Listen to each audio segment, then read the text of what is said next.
Shalom, damai sejahtera kepada semua. Mari kita sama-sama mulakan sesi kebaktian hari ini dengan berdoa atas 3 perkara. Ya, masing-masing berdoa. Ya, perkara yang pertama yang kita doakan adalah doa kepada Tuhan agar kita diberi sentiasa kesegaran rohani untuk diri kita, keluarga kita dan gereja keseluruhannya. Ya, perkara kedua yang kita perlu doakan adalah mohon pada Tuhan memberi perlindungan atas perkara pandemik kepada diri kita, perlindungan keluarga kita dan gereja kita, barisan hadapan seluruh Malaysia. Perkara ketiga yang kita akan doakan, mohon pada Tuhan pemulihan ke atas sesiapa saja yang terkesan dari pandemik secara emosi, fizikal atau secara sosialnya. Okey, kita mulakan dengan perkara pertama dalam 1 minit kita doa masing-masing. Mohon kesegaran rohani daripada Tuhan untuk diri kita, keluarga kita dan gereja.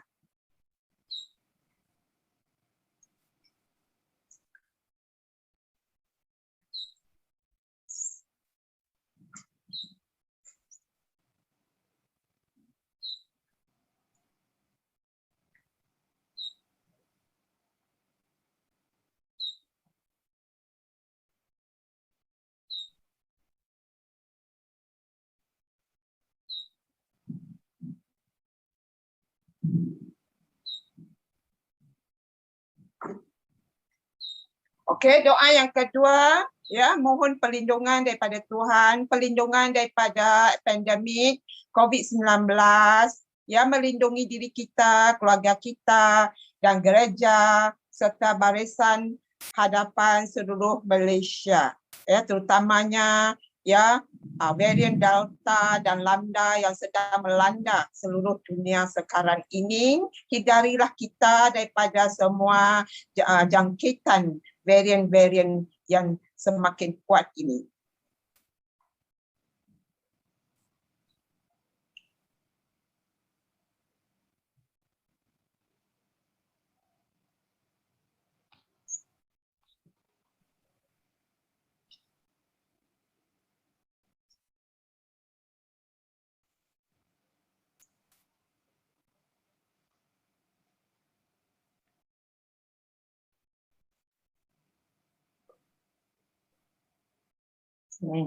Okay, perkara ketiga, mohon doa pada Tuhan, semoga pulihkanlah semua yang telah dijangkiti dalam proses sembuh dan juga kapasiti di hospital-hospital dapat memulihkan sebanyak mungkin yang terkesan, pulihkan semua kejejasan yang berlaku pada emosi, yang keluarga-keluarga, dan juga secara fizikalnya dan juga secara sosialnya, supaya mereka hidup dalam aman sejahtera.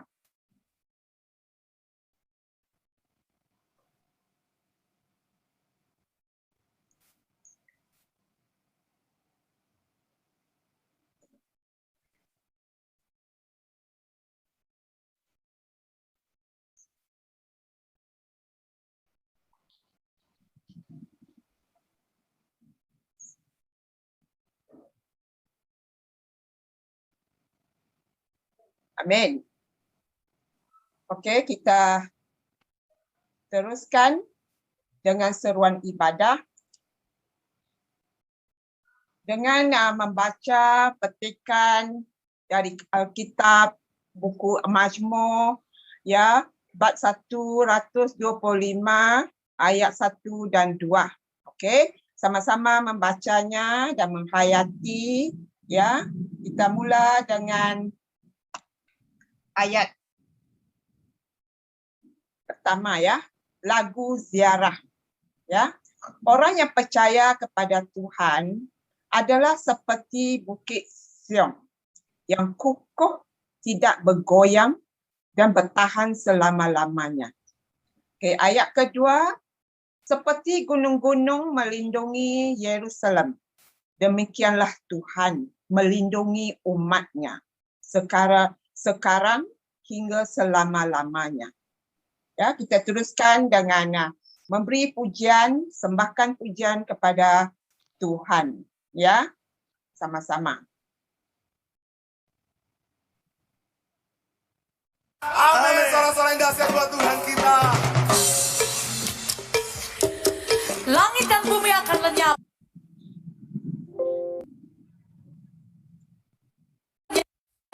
Tapi ada satu yang pasti, yaitu Yesus yang memperkatakan janjinya bagi kau dan saya. Ya dan amin. Pasti digenapi di dalam hidup kita. Kami bangga memiliki kau, Tuhan.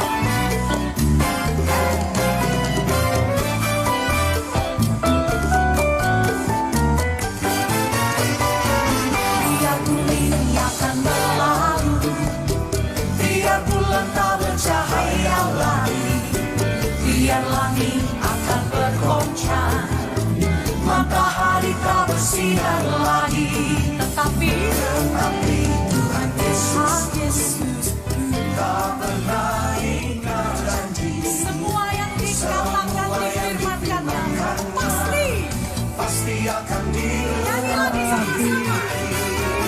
Biar bumi akan berlalu, biar bulan tak bercahaya lagi, biar langit akan bergoncang, matahari bersinar. Tuhan angkat tanganmu bersama akui.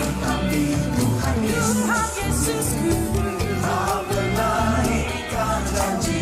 Semua yang dikatakannya, ucapnya pasti akan digenapi. Angkat tanganmu bersama. Saya cinta Yesus. Yesus cinta saya.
Tuhan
Okey, sama-sama kita berdoa.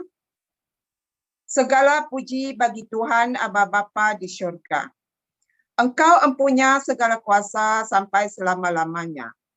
Dengan rendah hati, kami datang ke hadapan-Mu, sujud menyembah-Mu, memuji-Mu dan memuliakan nama agung-Mu.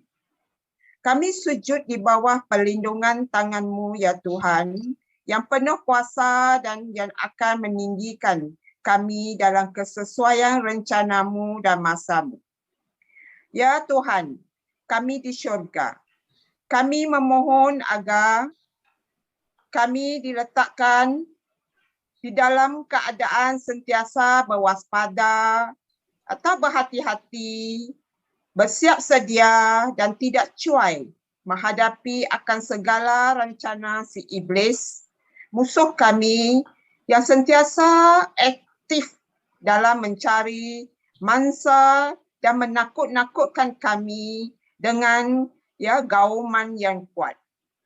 Berikanlah kekuatan untuk kami sentiasa mampu berdiri teguh dan penuh keyakinan dengan berbentengkan iman melawan si iblis dan bersama-sama dengan saudara-saudara kami yang seiman di seluruh bumi ini. Terima kasih Tuhan, Aba Bapa, kerana memanggil kami bersama-sama turut serta dalam kemuliaan-Nya yang kekal di dalam Kristus. Padamu Tuhan, sumber segala kasih kurnia, menjadi pengharapan kami berpegang kepada janji-Mu ya Tuhan, yang Tuhan akan melengkapi, meneguhkan, menguatkan dan mengukuhkan kami semasa kami melalui apa jua ancaman dan penderitaan di dunia ini. Bimbinglah kami ya Tuhanku dalam pelayanan mengikut kehendak-Mu. Semoga pelayanan kami dijadikan teladan untuk memuliakan nama-Mu. Kami bersyukur dan menyerah segala kekhawatiran kami ke dalam tangan-Mu ya Tuhanku. Terutamanya sepanjang pandemik COVID-19 ini. Kerana Engkau Tuhan yang peduli, Maha Tahu, sentiasa memelihara, menyembuh dan melindungi kami. Kami juga memohon kesejahteraan rakyat Malaysia dan kestabilan dalam politik dan ekonomi negara ini pulih dalam tangan-Mu ya Tuhan. Kami serahkan kebaktian hari ini dalam tangan-Mu ya Tuhanku dan berdoa agar Tuhan Aba Bapa mengurapi saudari Audrey yang akan menyampaikan firman-Mu dan urapilah juga semua jemaah yang mengikuti kebaktian hari ini di asas talian di mana saja mereka berada. Didoakan semoga firman-Mu berkobar-kobar dalam amalan hidup harian kami, keluarga kami dan seluruh gereja-Mu. Dalam nama termulia Yesus Kristus kami berdoa. Amin. Okey, kita teruskan dengan bacaan doa ilham. Tuhan Yesus, kami berdoa bahawa dalam kuasa Roh Kudus, Tuhan bukakanlah hati kami supaya kami beroleh sukacita mengisytiharkan atau membaca firman-Mu. Berbicaralah dalam hati kami melalui firman-Mu dan agar firman-Mu berkobar-kobar dalam hidup kami hari ini. Amin. Ya, kita teruskan dengan bacaan Alkitab. Bacaan Alkitab hari ini dipetik dari 1 Petrus ya, bab 5 ayat 8 dan 9a. Okey, kita mula dengan ayat 8.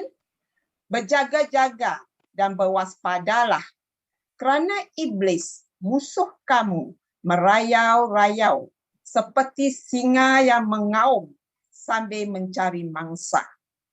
Ayat ke-9a. Teguhkanlah iman dan lawanlah iblis kerana kamu tahu bahawa saudara-saudara sesama Kristian yang lainnya di seluruh dunia juga mengalami penderitaan yang sama. Ya, kita teruskan dengan mengukuhkan iman kita, kefahaman firman kita melalui khotbah. Ya, berdasar pada petikan 1 Petrus bab 5 ayat 8 dan 9a, ya, yang berjudul 5 senjata iblis terhadap orang percaya. Dengan ini dipersilakan Saudari Audrey untuk menyampaikan firman Tuhan. Terima kasih Puan Heng, ya, shalom dan salam sejahtera saudara dan saudari sekalian. Selamat hari Sabat, ya. Puji Tuhan dan selamat kembali untuk beribadah mengikut live streaming. Ya. Minggu lalu kita sudah belajar bahawa nyala api Roh Kudus dalam kita harus tetap bernyala dan tidak boleh dipadam dan tetap berkembang dalam kerohanian kita. Tuhan yang mulai menyala api Roh Kudus di dalam kita waktu kita menerima Dia sebagai juru selamat dan Tuhan kita. Tetapi kita bertanggung jawab supaya nyala api kita dalam Tuhan tidak reda atau dipadamkan. Berarti tidak dingin terhadap Tuhan dan perkara rohani. Bagaimana gairah api kita terhadap Tuhan boleh reda atau berkurang atau menjadi dingin? Iblis sudah berada di dalam dunia ini selama 6,000 lebih tahun. Dia adalah malaikat Tuhan yang menjaga penyembahan di surga.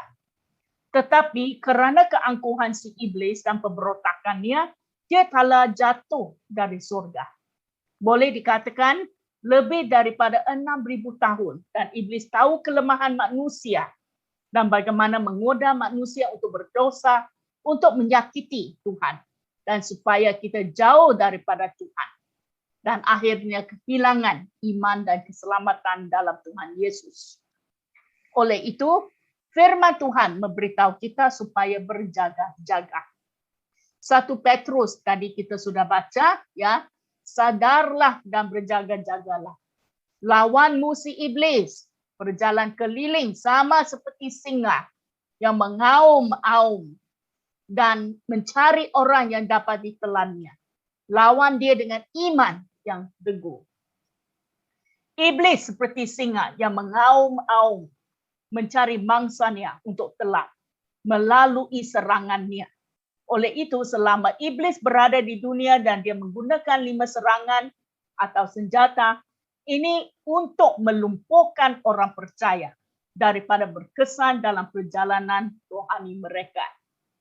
5 serangan senjata iblis dilemparkan terhadap orang percaya seperti sangkar untuk memerangkap mangsanya. Tuduhan, godaan, gangguan, kemurungan, kecewa.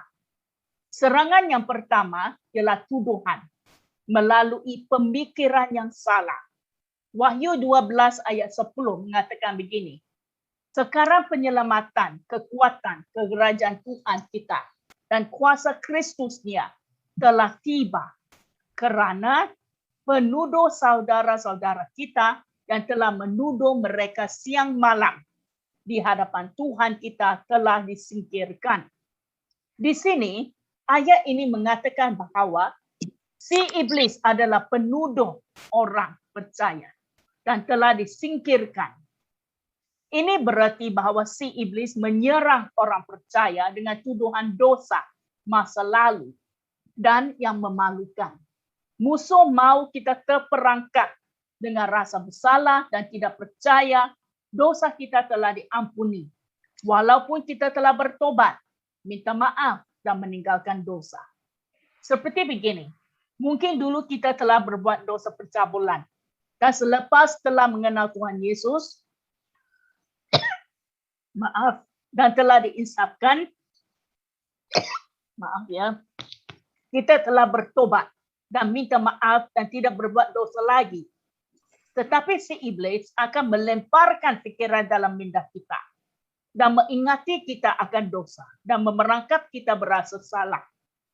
Serangan tuduhan si iblis ini hanya berkuasa jika kita percaya kebohongannya, seperti dalam sangkar kebohongannya. Waktu itu, pemikiran ini datang untuk menghantui kita supaya tidak boleh bangkit dalam roh dan dari perasaan salah, walaupun sudah diampuni dan sudah bertobat. Kita perlu menang atas si iblis dengan perkataan ini. Ya, memang saya telah berdosa, puji Tuhan. Saya sudah bertobat, sudah minta maaf dan meninggalkan dosa itu. Tuhan telah menyucikan saya daripada dosa itu. Dan sekarang saya bebas dari dosa itu. Mengikut firman Tuhan. 1 Yohanes 1 ayat 9. Yang mengatakan jika kita mengaku dosa kita, maka ia adalah setia dan adil. Sehingga ia akan mengampuni segala dosa kita dan menyucikan kita dari segala kejahatan. Si iblis suka menuduh orang percaya supaya kita tidak boleh melepaskan daripada dosa dan perasaan malu terhadap dosa kita. Iblis yang suka menuduh kita dan mengingatkan kita dosa-dosa yang kita telah lakukan pada masa silam dan juga selepas kita telah menjadi orang percaya. Kita harus ingat, jika Roh Kudus telah mengisahkan kita akan dosa kita dan kita telah bertobat, janganlah ungkit dosa itu lagi. Kerana si iblis suka mengungkitkan dosa lama dan membuat kita berasa salah dan malu akan dosa itu. Sebenarnya si iblis telah disingkirkan oleh salib dan kebangkitan Tuhan Yesus. Si iblis hanya ada kuasa jika kita percaya dan melayani kebohongannya. Iblis memerangkap orang percaya dengan sangkar kebohongan yang bertentangan dengan firman Tuhan.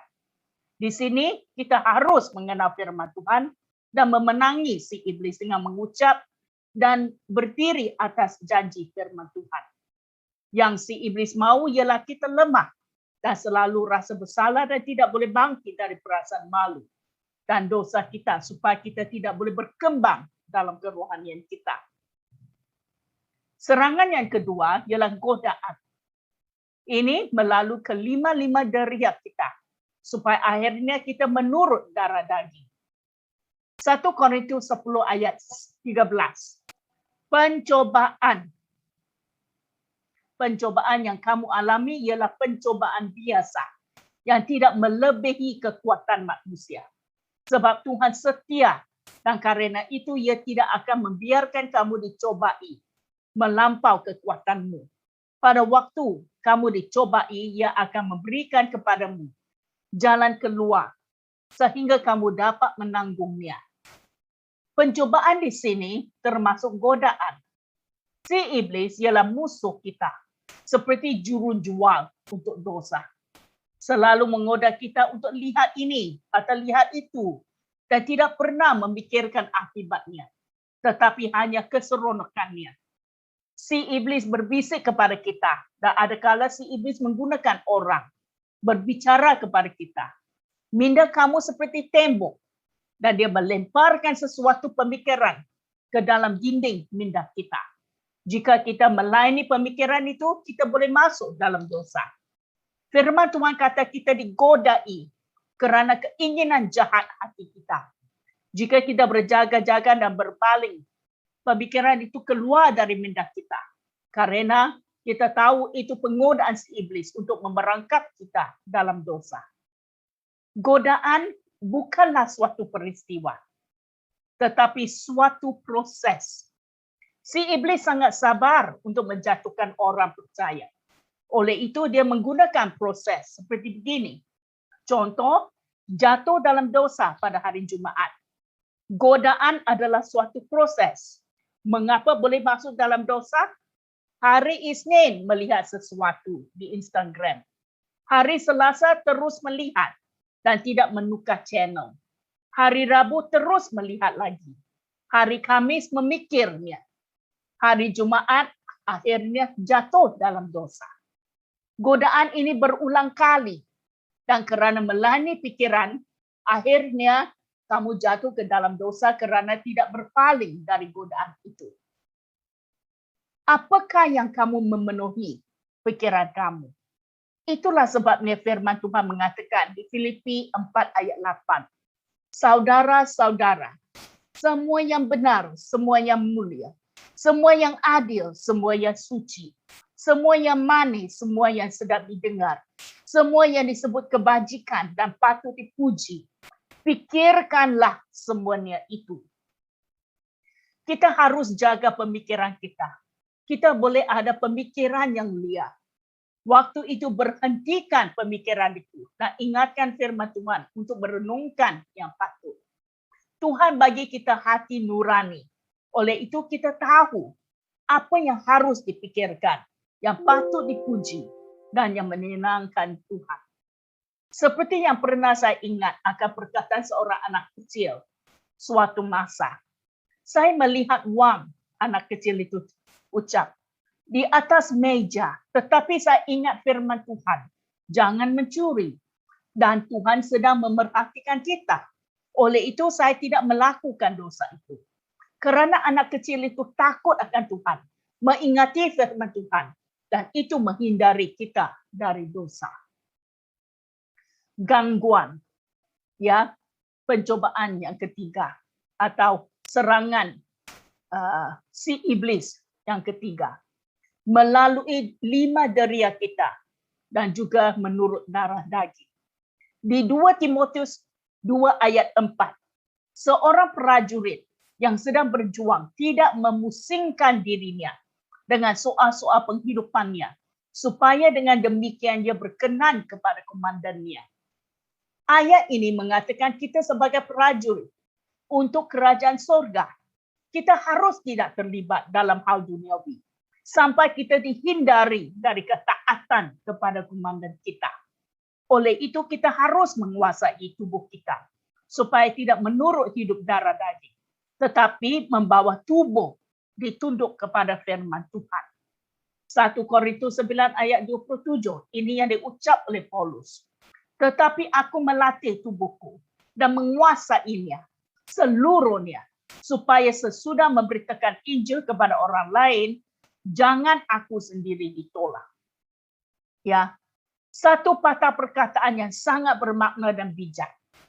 Dia yang tidak berniat untuk berdagang dengan syaitan harus bijak menjauh dari kedainya.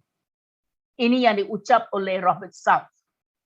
Seperti kita boleh lihat Facebook, filem atau penghiburan nyanyian atau tarian dan sebagainya.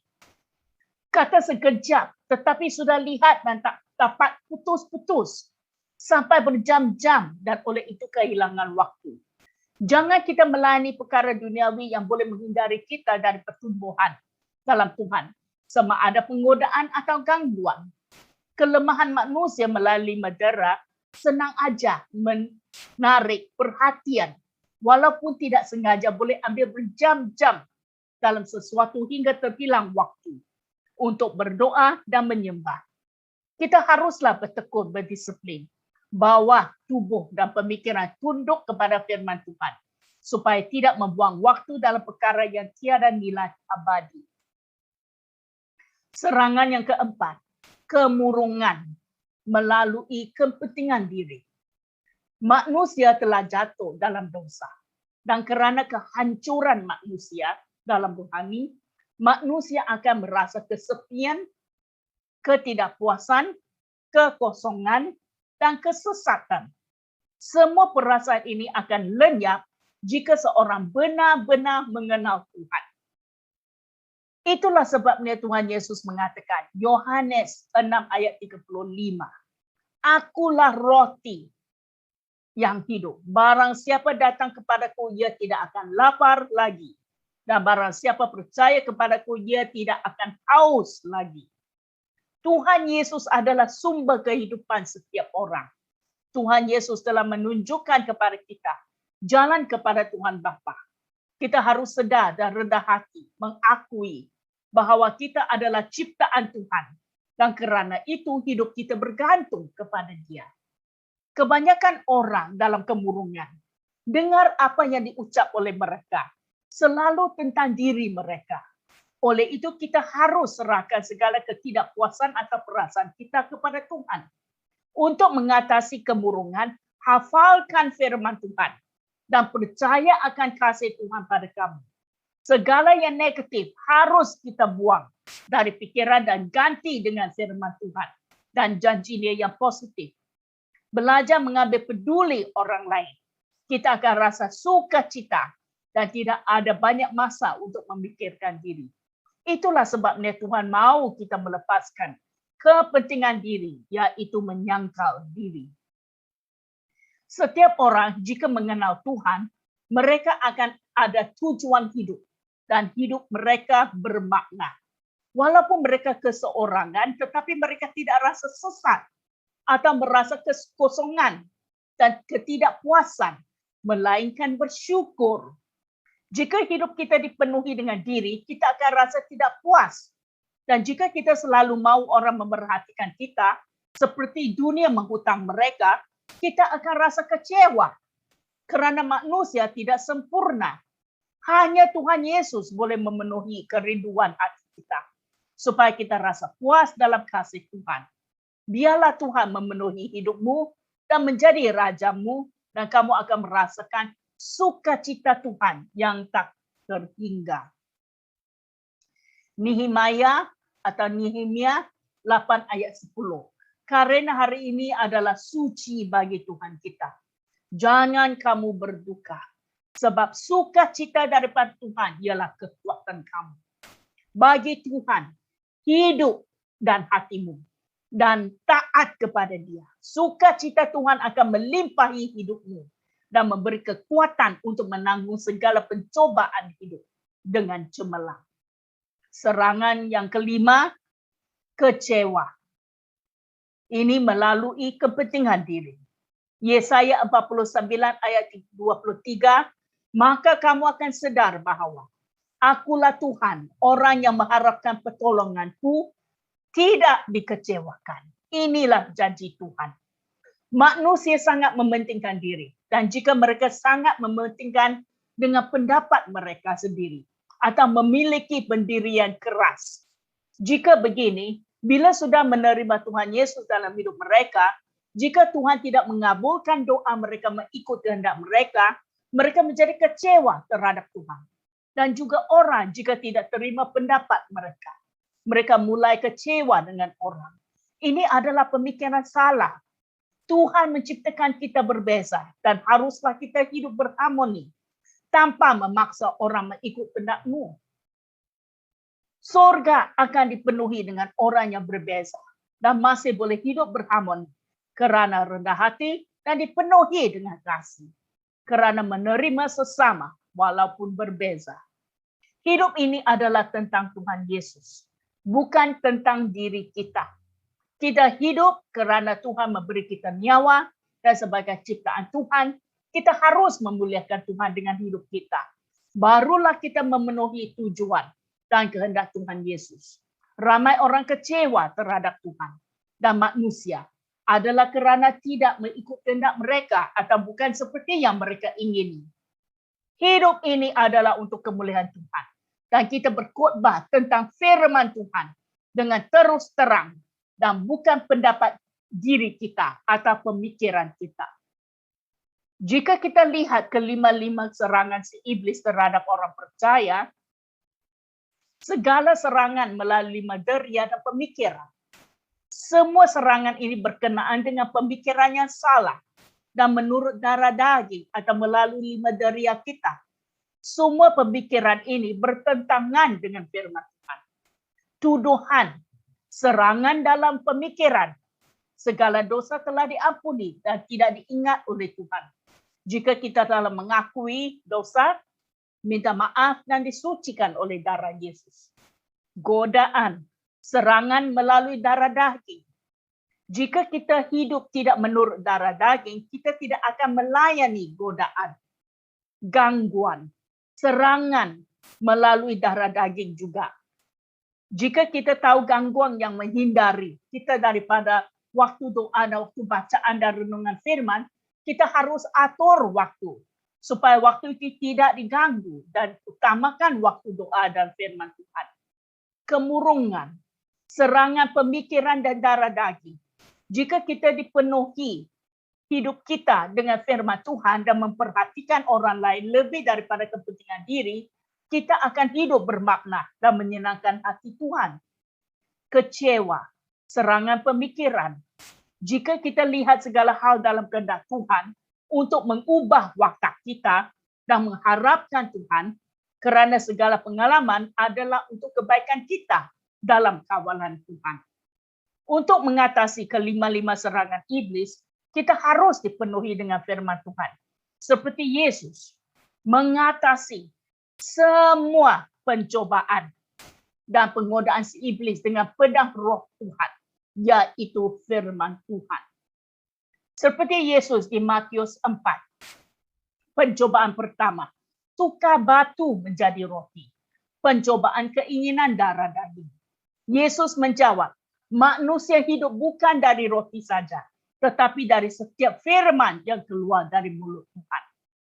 Ya, pencobaan kedua, jatuh dari puncak baik Tuhan dan malaikat akan menatang kamu supaya kaki kamu tidak terantuk pada batu. Pencobaan keangkuhan hidup. Yesus menjawab, janganlah engkau mencobai Tuhan Allahmu. Pencobaan ketiga, jika kamu sembah aku, segala kerajaan dunia diberikan kepadamu. Pencobaan keinginan mata. Yesus menjawab, engkau harus menyembah Tuhan Allahmu dan hanya kepada Dia sajalah engkau berbakti. Ketiga-tiga pencobaan juga menggunakan pemikiran dan 5 deria darah daging. Tuhan Yesus mengatasinya dengan ketaatan kepada firman Tuhan. Semua serangan si iblis punca dari keinginan daging, keinginan mata, dan keangkuhan hidup yang menyerang orang percaya melalui pemikiran salah dan melalui 5 deria darah daging. 1 Yohanes 2 ayat 16. Sebab semua yang ada di dalam dunia, yaitu keinginan daging, keinginan mata, serta keangkuhan hidup, bukan berasal dari Bapa, melainkan dari dunia. Oleh itu, marilah kita mendalami dalam pengetahuan firman Tuhan, supaya Roh Kudus bisa mengingati kita akan firman Tuhan pada waktu pencobaan, dan menggunakan firman Tuhan sebagai pedang roh Tuhan untuk menghadapi serangan atas pemikiran dan melalui darah daging. Dengan beginilah, apabila kita taat kepada firman Tuhan, kita akan ada kemenangan mengatasi serangan si iblis. Oleh itu, bagi orang percaya, firman Tuhan, yaitu adalah pedang roh Tuhan untuk memenangi segala serangan dan senjata iblis terhadap kita. Kesimpulan, Kolose 3 ayat 16. Hendaklah perkataan Kristus diam dan dengan segala kekayaannya di antara kamu. Sehingga kamu dengan segala hikmat mengajar, menegur seorang akan yang lain dan sambil menyanyikan mazmur dan puji-pujian dan nyanyian rohani, kamu mengucap syukur kepada Tuhan di dalam hatimu. Dan pedang roh, yaitu firman Tuhan. Bila hidup kamu dipenuhi oleh firman Tuhan, Roh Kudus mengingatimu dan membimbingmu untuk mengatasi pencobaan melalui firman Tuhan. Mari kita berdoa. Tuhan Yesus, Engkaulah sumber hidup kita. Dan kita datang kepadamu. Kita katakan Engkaulah pencipta perlindungan. Gunung batu, kota benteng kita. Dan kita bernaung di bawah sayap-Mu. Kita tinggal di bawah naungan-Mu. Hari ini kita minta ampun atas segala pencobaan yang kita gagal. Urapi kita dengan kuasa Roh Kudus. Supaya kita mengerti segala serangan si iblis dalam hidup kita. Berilah kita bijaksana dan keberanian untuk mengatasinya. Bagi kita karunia roh untuk mengerti pencobaan, tuduhan, berdiri atas firman-Mu menjadi Tuhan pembela dan pelindung kita. Pencobaan, godaan, diingati firman-Mu supaya mentaati firman-Mu. Pencobaan, gangguan, kita berdisiplin tubuh kita untuk tidak buang waktu, tetapi gunakan waktu itu dengan bijak. Pencobaan kemurungan, kita galak diri dan berharap pada Tuhan, pencipta dan pelindung kita. Dan pencobaan kekecewaan, Tuhan adalah matlamat hidup kita. Dan sukacita Tuhan menjadi kekuatan hidup setiap hari. Tuhan, Bantulah kita berdisiplin untuk berdoa dan menyembah, serta membaca dan merenungkan firman-Mu, supaya dikuatkan dalam roh kita untuk berjuang dalam kehidupan rohani kita. Melimpahi kita dengan kasih karunia-Mu untuk mengatasi segala serangan si iblis dan muncul sebagai pemenang. Kita bekerja sama dengan Roh Kudus untuk mengharungi segala serangan si iblis demi perkembangan rohani dan demi kemuliaan Tuhan. Terima kasih mendengar doa kita. Dalam nama Tuhan Yesus yang Maha Kuasa, kita bersyukur. Amin. Mari kita respon dengan lagu ini. Bapa kami dalam surga.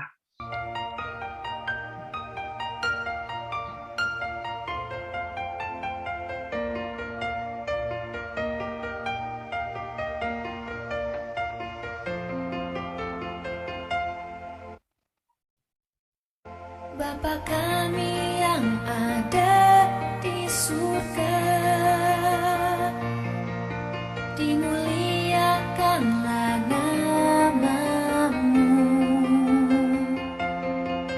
Datanglah kerajaan-Mu, jadilah kehendak-Mu di atas bumi seperti di dalam surga.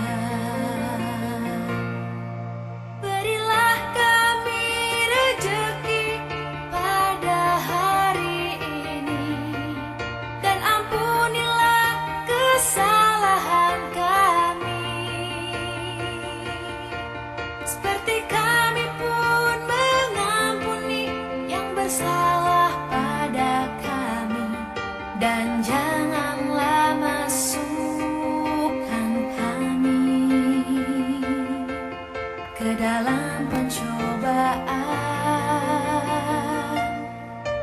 tetapi bebaskanlah kami dari yang jahat.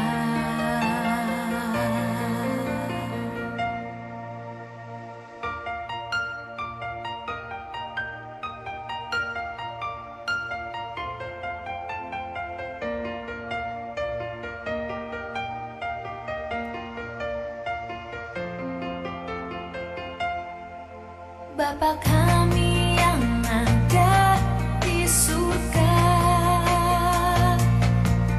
dimuliakanlah nama-Mu. Datanglah kerajaan-Mu, jadilah kehendak-Mu di atas bumi seperti di dalam surga.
Mari terima ya berkat hari ini. Semoga pikiran kamu dipenuhi dengan firman Tuhan yang benar semua yang mulia, semua yang adil, semua yang suci, semua yang patut dipuji dalam Kristus Yesus. Maka damai, sejahtera dan berkat Tuhan Maha Kuasa yang melebihi segala pengertian menyertai hati dan pikiran kamu di dalam pengenalan dan kasih dari Tuhan Bapa dan kasih karunia dari putranya Yesus Kristus, Tuhan kita dan Tuhan Roh Kudus beserta kamu sampai selama-lamanya. Amin.